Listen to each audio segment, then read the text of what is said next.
then you look at the actual regions that actually have players that can never go to tournaments because of the funds or whatever. Historically, they get beat badly. There hasn't been a Cinderella story, and to me, the Cinderella story is safe. Right? From Canada. Yeah. He got in through the Canadian World Warrior. He got top 8. That to me is an underrepresented region that actually made waves.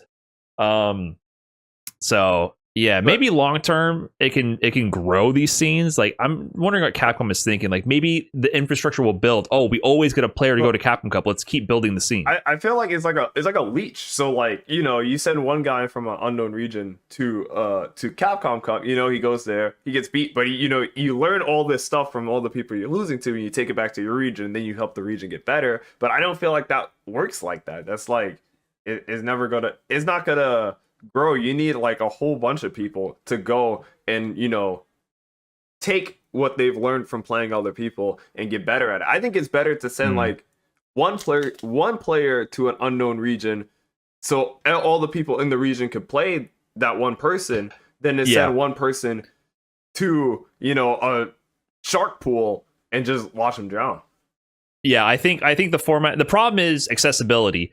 I think when they did CPT events and less represented regions, and then like a Tokido showed up, that did way more for the scene in that region than sending one representative there and have them die in the group stages. Yeah. And no one really cares. No one has seen them before this. They don't know who they beat to qualify. They don't know where they stand internationally. And then it usually just ends up with like the uninformed audience clowning on the player in the Twitch chat, which I think is terrible because I want these players to have opportunities. I want these players to be respected because they are strong. I do want to like emphasize that they are strong, but there's tiers to strength. Yeah. And if you're in a region where you don't get to play super strong players, it's super unlikely you're going to reach that level out of nowhere. It does happen, and it can happen. And there might be a time, maybe this World Warrior, who knows, that some guy from some region we never thought of wins the whole thing and is godlike and consistently wins.